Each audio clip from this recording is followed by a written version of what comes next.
आगे आओ, आगे आइए। इधर वाले भी सभी इधर आइए। हो जाता था पहले ही कर लेते। आइए आइए।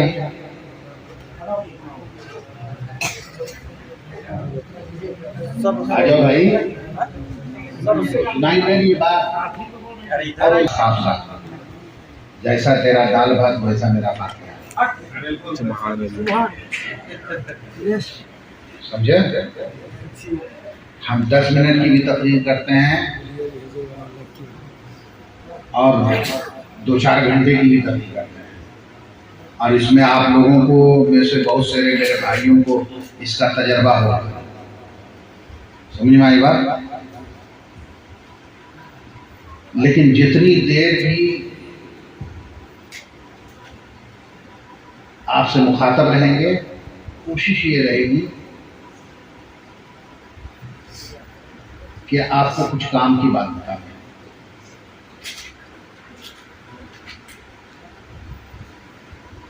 है ना?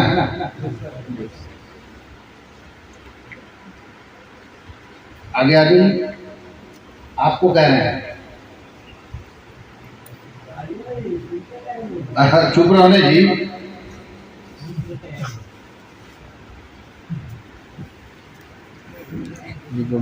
खानका में अक्ल, समझा?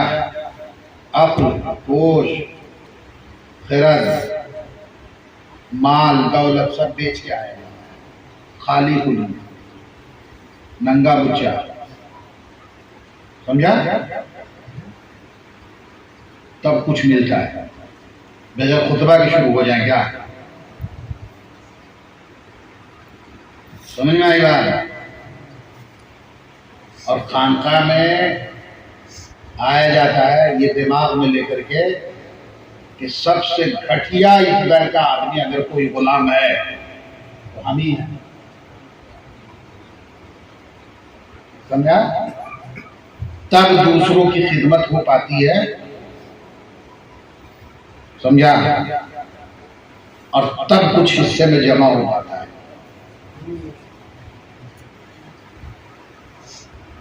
समझ में आएगा? चलो आज इसी यही सब तकरीर का वक्त तो खत्म, और तकरीर आपने सुन ली है और भी सुनोगे, और अगर हम जिंदा रहे और तुम भी जिंदा रहे तो फिर कभी और सुना देंगे। अल्हम्दुलिल्लाह अल्हम्दुलिल्लाहिल्लज़ी बियदिही तसरीफुल अहवाल व तहरीकुल अस्क़ाल वस्सलातु वस्सलामु अला मन सय्यदिल हादीन इला महासिनिल अफ़आल व अला आलिही व सहबिही मुज़ारिईन लहू फिस्सिफ़ात वल अमाल। अम्मा बाद, फ़अऊज़ु बिल्लाहि मिनश शैतानिर रजीम, बिस्मिल्लाहिर रहमानिर रहीम। या अय्युहल्लज़ीना आमनू तक़ुल्लाह व कूनू मअस सादिक़ीन। सदक़ल्लाहु मौलाना अज़ीम व बल्लगना रसूलुहुन नबियुल अमीनुल मतीनुल करीम।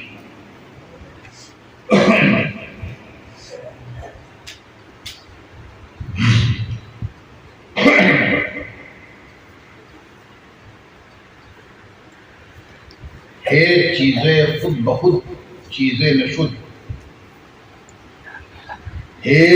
चीजें खुद बखुद चीजें नशुद, आहन खुद बखुद चीजें नशुद, आहन खुद बखुद चीजें नशुद। मौलवी हरगिज नशुद मौलाए रूम, मौलवी हरगिज नशुद मौलाए रूम, ता गुलामे शम्स तबरेज़ी।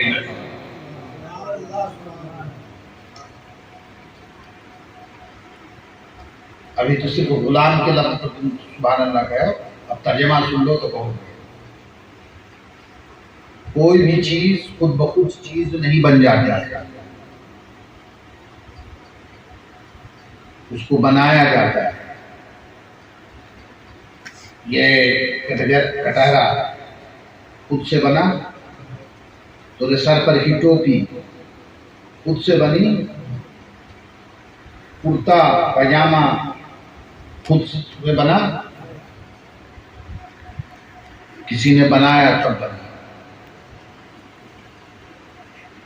हे चीजें खुद ब खुद चीजें न शुद्ध, कोई भी चीज खुद ब खुद चीज नहीं बन जाती, और कोई भी लोहा खुद ब खुद तलवार नहीं बन जाता है।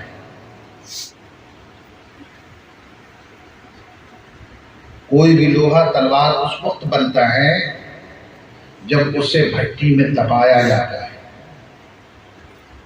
उस पे चोट मारी जाती है, हैं? बार बार तपाया जाता है, बार बार चोट मारी जाती है, और उसके बाद उसको घसा जाता है, तब एक शक्ल और सूरत इख्तियार करती है, और उस सूरत को फिर गिलाफ के अंदर, नयाम के अंदर रखते हैं, है ना? कि क्यों क्यों अब वो काम के लायक चीज हो गई है, अब तुम्हारा एक हथियार और तुम्हारी हिफाजत का एक सामान और औजार बन गया है। हे चाहन खुद ब खुद तेज़े न शुद्ध, कोई भी लोहा खुद ब खुद तलवार नहीं बनती है। कहते हैं मौलवी हरगिज़ न शुद्ध मौलाए उम, मौलवी से हजरत जलालुद्दीन रूमी मुराद है। तो अपने बारे में कहते हैं मौलवी हरगिज़ न शुद्ध मौलाए उम, ता गुलामे शब्द तबरेज़ी में। एक आम मौलवी था, आलिम था, फकीह था, काबिल था, सीलिम था, इस्तेदाद था पूरे रूम का, और तसव्वुफ की दुनिया में पूरी दुनिया के लिए आइडियल उस वक्त तक नहीं बन पाया जब तक कि शम्स तबरेज का गुलाम नहीं बन गया। समझा? अब ये शेर सुन लियो तो इस शेर का पसे मंजर भी सुनो।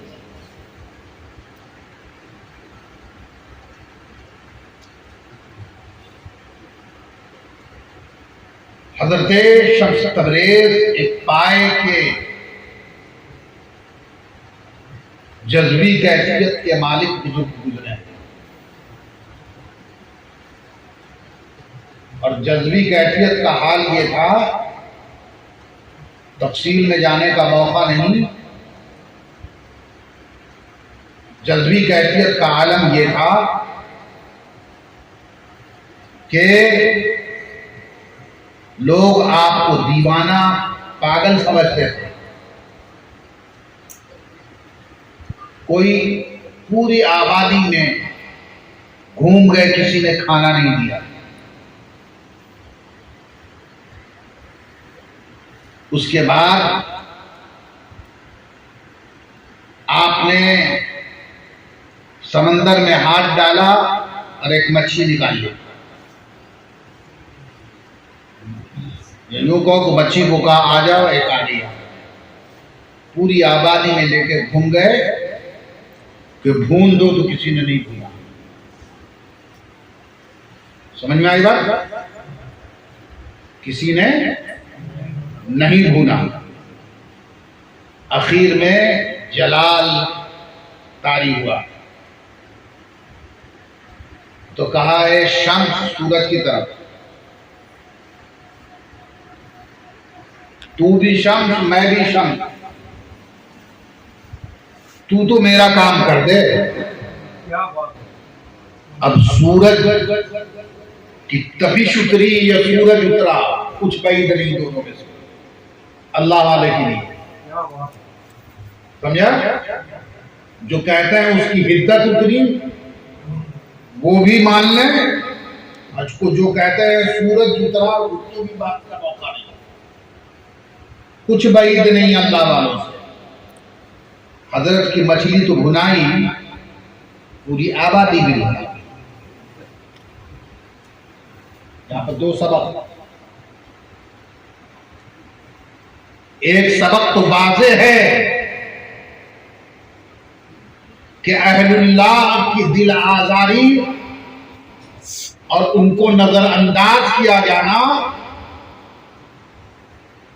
उनके मनसब और उनके मर्तबे का एहतराम न रखना, वो ग़ज़ब-ए इलाही का सबब बनता है और वो इलाका तबाह हो जाता है, जैसे वो खित्ता तबाह बर्बाद हो। समझ में आई बात? इसीलिए कहा जाता है कि उलमा के महफिल और मजलिस में जाओ तो जबान संभाल करके रखो, इसलिए कि जबान से निकले हुए जुमलों की वहां पकड़ होती है और उसी के मुताबिक शरा का हुक्म नाफिज होता है, शरीयत का हुक्म नाफिज होता है और उसी पर वो फतवा देते हैं, हराम का, हलाल का, नाजायज का, जायज का, कुफ्र का, ईमान का। इसलिए वहां जबान बना। और जब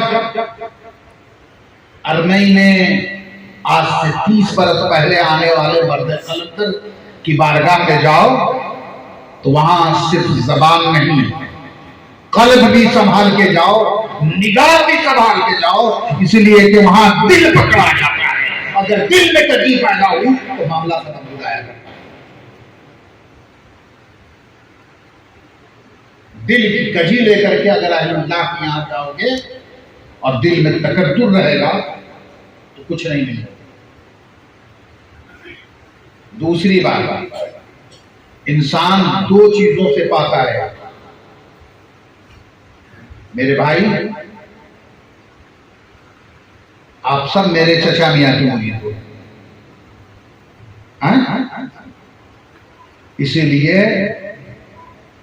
मेरे लिए उतने ही अजीज हो आप सब जितने मेरे बाबा जान की मुरीद हमको अजीज है। ये दोनों बाबू मेरे दाएं और एक बाएं बैठे हैं और चचा मियां हमको कितना मानते हैं उसका अंदाजा है। उन्होंने इब्तदाई तौर पर अव्वलन इन दोनों को अगर पढ़ने के लिए किसी के पास भेजा था तो मेरे पास भेजा था। तो हम इनके बड़े भाई भी हैं और इनके उस्ताद भी हैं और ये भी दोनों बाबू हमको अपने जान और जिगर से की तरह अजीज है। मुझे ये गवारा नहीं हुआ कि हम कुर्सी पे यहाँ आगे बैठे रहे और ये मेरी कुर्सी के आड़ में पीछे बैठे रहे, इसलिए बगल में बुला के बैठे। इसलिए कि आज जिनका उर्स है,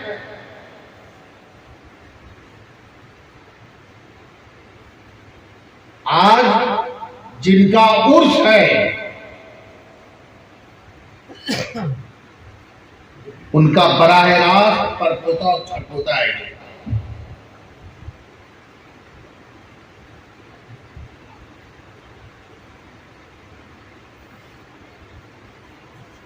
क्या आपने नहीं देखा है कि वो मेहमान जो घर आता है और घर के बच्चों को निगलेक्ट करता है या हड़काता है, या घर के बच्चे उस मेहमान से बरसतज़दा हो जाते हैं तो वो मेहमान घर वालों के ऊपर बोझ हो जाता है ना। और जल्दी जाए, जल्दी दफा हो, जैसे तैसे चाय पिला करके बिना कम चीनी की, कभी ज्यादा चीनी जो करके नाश्ता कराना तो ज्यादा मिर्चा डाल के, तो कभी बिना नमक का, खाओ दफा हो जाओ, तब बाहर होता है ना। हम सब आज इमामुल माकूल व मनकूल आरिफ बिल्लाह अमीन चिश हजरत मौलाना सैयद शाह नूर मोहम्मद चिश्ती अज़्ज़क़ी रहमतुल्लाह ताला अलैह के मेहमान हैं, उनको हुक्म आए और उनकी भीख चाहे, और उनकी भीख और उनकी खैरात बगैर इन दोनों के नहीं मिलेंगे। क्यों?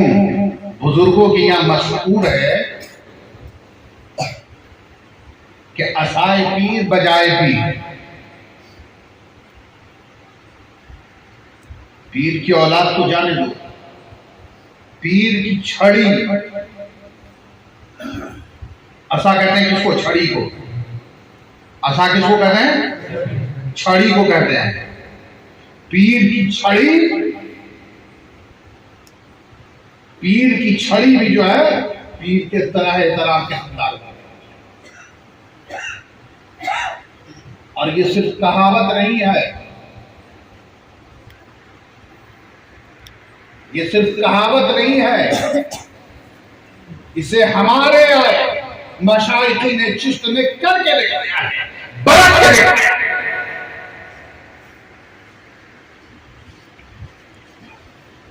आपने सुना होगा कि हजरत बाबा फरीद, हजरत बाबा फरीद गंज शकर महबूब इलाही की बारगाह में इस्तगासा लगाते यही है, सक्का बाबा गंज शकर का लाज हमारी रखियो ने सब सखियन में चुंदर मोरी बैठी, अब की बहार चुंदर मोरी रंग, सक्का बाबा गंज शकर का लाज हमारी रखियो ने। वही गंज शकर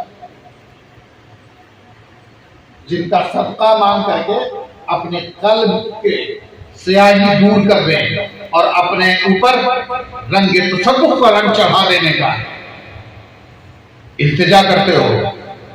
वो बाबा फरीद ने क्या किया है? देखा, एक मजलिस लगी हुई थी बात और नसीहत की, और आप तख्त पर जलवा फरोज थे, सामने दरवाजा था, आप दरवाजे की तरफ आपकी नजर पड़ी, आप खड़े हो, खड़े हो गए, और फिर थोड़ी देर के बाद बैठ गए। ऐसा 3 बार हाथ बांध के खड़े हो जाते, बैठ जाते। खिलाफे मामूल और खिलाफे आदत अगर कुछ होता है तो मामला को समझने के लिए अदब के साथ सहाबा ने भी सवाल किया है और बुजुर्गान दीन के मुरीदीन ने भी अपने मशाइख को सवाल किया है। लिहाजा लोगों ने पूछा, हुजूर माजरा क्या था? हमने तो देखा कोई ऐसा कुछ नहीं नजर आया। कहा, तुम्हें कैसे नजर आएगा? कब कुत्ता देखा था तुमने? कहा, जी। कहा, मैं उसके एहतराम में खड़ा हुआ। कहा, हुजूर उस कुत्ते में क्या खास बात थी? उस कुत्ते में क्या खास बात थी? कहा, वो कुत्ता हमारे बाबा, हमारे शेख, हमारे मुर्शिद हज़रत ख्वाजा कुतुबुद्दीन बख्तियार काकी की बारगाह में रहने वाले कुत्ते से हूबहू मुताबिक है।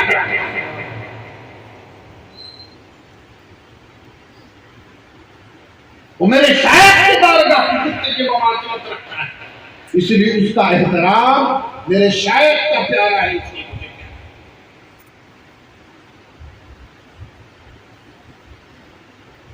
औलाद तो दूर की बात नहीं,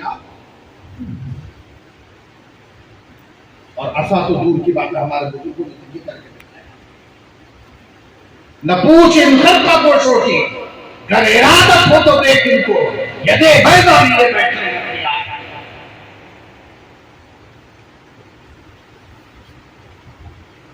उस आने का,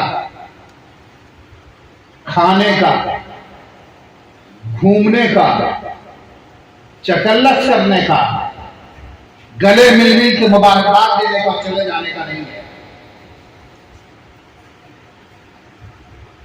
हमारे आका, हमारे मौला, हमारे दाता हुजूर शेखुल जिन्न वल इंस कुतुब आलम हज़रत सैयदना ख्वाजा क़यामत तक की फरमाते हैं,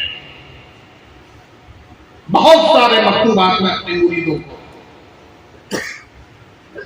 कि 25 सफरुल मुसफ्फर को हमारे आका, हमारे मुर्शिद, हमारे दाता हज़रत बाबा सादिकुल अली शाह मोहम्मद चिश्ती, जिनका यहाँ नाम डाल के रखा है हमारे चलन में, उनका उर्स है, तशरीफ लाइए, उर्बत में इजाफा होगा, फैजान और बरकत के हिस्सेदार होंगे और सीखेंगे और तकमील होगी और बरकत को मुस्तहक होंगे। मालूम क्या हुआ? अस्तकी लिखते हो ना, ख्वाजा अज़दक ने फरमाया उर्स में आने का मतलब, और वो कब हासिल होगा? लंगर खा के सुन लेने से, सो जाने के से नहीं होगा। वो कब होगा? घूम घूम करके आपस में गले मिल लेने से नहीं होगा। वो कब होगा?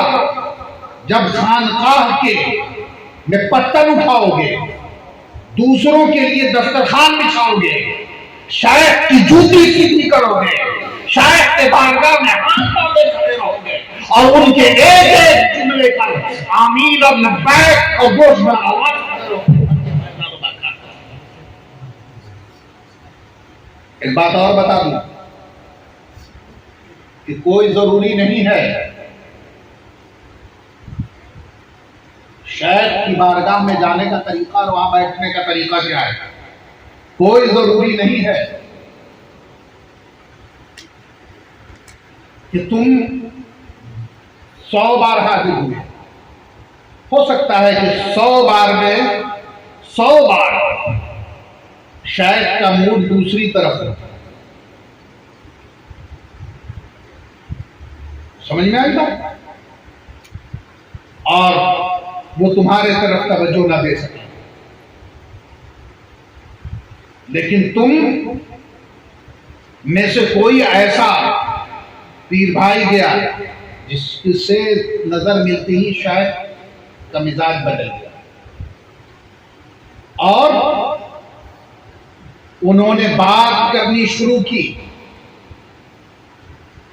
गुफ्तगू फरमानी शुरू की, असरार और रुमूज बताना शुरू किया, अदब व तहजीब बतानी शुरू की, और आप वहां पर हाजिर होकर के गोश पर आवाज होकर के अगर उनकी बातें सुनते रहे, अपने चकल्लत में नहीं गुम हुए, ये नहीं गुमान किया कि हजरत तो फलाने से मुखातब है, हमसे मुखातब नहीं है, तो आप महरूम रह जाओगे। और अगर गोश पर आवाज हो करके अगर उनकी एक एक बात आप सुनते रहोगे तो आपके दामन में भी वो नेमत और वो बरकत हासिल होंगे।